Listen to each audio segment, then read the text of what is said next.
Hi friends, இன்றைக்கி நம்ம எங்கே வந்திருக்கோம் அப்படின்னு பார்த்தோன்னா எவரெஸ்ட் கேம்பிரிட்ஜ் ஸ்கூல். பாருங்கள் இதோட என்ட்ரன்ஸ் எப்படி இருக்குது அப்படின்ட்டு. டார்கெட் ஸ்கூல் இதை வாங்கிட்டாங்கன்னு சொன்னாங்க. ஆமாம் மக்களே, நம்ம எவரெஸ்ட் கேம்பிரிட்ஜ் ஸ்கூலுக்கு தான் வந்திருக்கோம். பையனுக்கு 2.5 வயசு ஆகிடுச்சு. ஸோ அட்மிஷன் போடுறதுக்காக 2 to 3 வயசுக்குள்ளே ப்ரீகேஜி சேர்க்கலாமா என்ன அப்படின்ட்டு என்கொயரி பண்ணுறதுக்காக எவரெஸ்ட் கேம்பிரிட்ஜ் ஸ்கூல் போனோம். இந்த ஸ்கூல் வந்து மயிலாடுதுறையில் லொக்கேட் ஆகிட்டுருக்கு. ஸ்கூலு எப்படி இருக்குது, என்ன ஃப்யூச்சர்ஸ் என்னென்னு பார்த்துட்டு என்கொயரி பண்ணிவிட்டு வரலாம், ஃபீஸ்லாம் எவ்வளோ வருது அப்படின்ட்டு கேட்டுட்டு வரலாம் அப்படின்ட்டு தான் போனோம். அவுட்லுக்கு எல்லாமே ஓகே தான். சிபிஎஸ்சி ஸ்கூல் அப்படின்னா மயிலாடுதுறையில் எவரெஸ்ட் கேம்பிரிட்ஜ் ஸ்கூல் ஒன்று. ஃபீஸும் ரொம்ப அதிகமாக இல்லாமல் மீடியமாக இருக்கும் அப்படின்னு சொன்னாங்க. சரி, நேரில் போய்ட்டு விசிட் பண்ணிவிட்டு வந்துடலாம் அப்படின்ட்டு போனோம். என் பையன் அந்த இடத்த பார்த்தோன்னே ஒரே குஷி ஆகிட்டான்.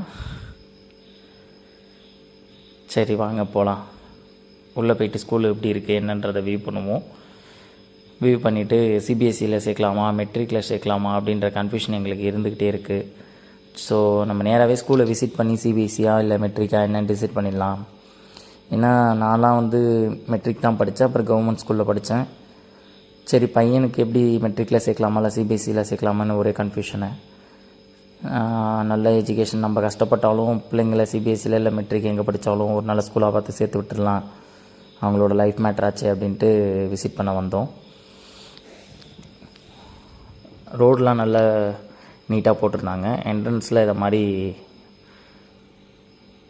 போன இதில் நல்ல மார்க் எடுத்தவங்களுக்கு இந்த மாதிரி பேனர் வச்சுருந்தாங்க அட்வர்டைஸ்மெண்ட்டுக்காக ஸ்கூலில். பாருங்கள், டக்குன்னு வண்டியை பார்க் பண்ணிவிட்டு ஸ்கூலுக்குள்ளே போக ஆரம்பித்தாச்சு. இதுதான் ஸ்கூலோட மெயின் என்ட்ரன்ஸு.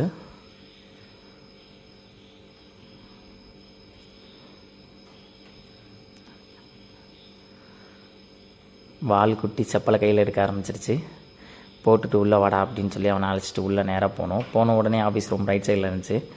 அவங்களோட ஆஃபீஸ் ரூம் ரொம்ப நீட்டாக யூனிக்காகவும் இருந்துச்சு. ஸ்கூலில் ஒரு விசிட் பண்ணி முடிச்சுட்டு மறுபடியும் ஆஃபீஸ் ரூம் வந்துட்டு ஃபீஸ் ஸ்ட்ரக்சர் என்ன டீட்டெயில் அப்படின்றத அவங்கள்ட்ட டிஸ்கஸ் பண்ணி ஃபுல்லாக எல்லாத்தையுமே பேசி முடிச்சாச்சு. ஆதனுக்கு அந்த பிளேஸ் ரொம்ப பிடிச்சிருந்துச்சி. பலூன் வேறு கொடுத்ததுனால ஆதன் அப்பா எனக்கு ஸ்கூல் பிடிச்சிருக்குன்னு சொல்ல ஆரம்பித்தாச்சு. ஸோ அங்கேருந்து நம்ம கிளம்பிட்டோம். கிளம்பி நேராக வீட்டுக்கு போக ஆரம்பிச்சிட்டோம். வீட்டுக்கு போகும்போது மைண்டில் ஒரே குழப்பம். அப்பயுமே எங்களுக்கு ஒரு கிளாரிஃபிகேஷன் இல்லை, மெட்ரிக்கில் சேர்க்கலாமா இல்லை சிபிஎஸ்சியில் சேர்க்கலாமா அப்படின்ட்டு.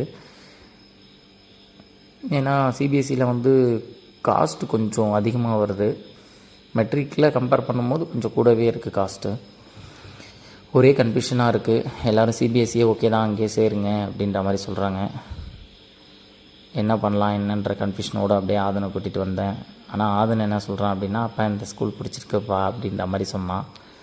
சரி ஓகேடா தம்பி, அப்பா பார்க்குறேன் அப்படின்ற மாதிரி சொல்லியிருந்தான் அவன்கிட்ட.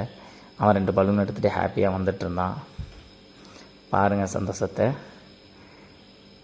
ஹாய் சொல்கிறான். அங்கேருந்து கிளம்பி நேராக வீட்டுக்கு வந்துட்டோம். 2வது இது டிஸ்டன்ஸும் அதிகம். கொரோனாட்டில் சித்தர்காடு இருக்குல்ல, அதுக்கிட்ட இருக்குது காலேஜ் உள்ளே. நீங்கள் பசங்களை எங்கே சேர்க்கலாம் என்னன்றதுன்னா கமெண்ட்டில் சொல்லுங்கள் மக்களே. தேங்க்யூ.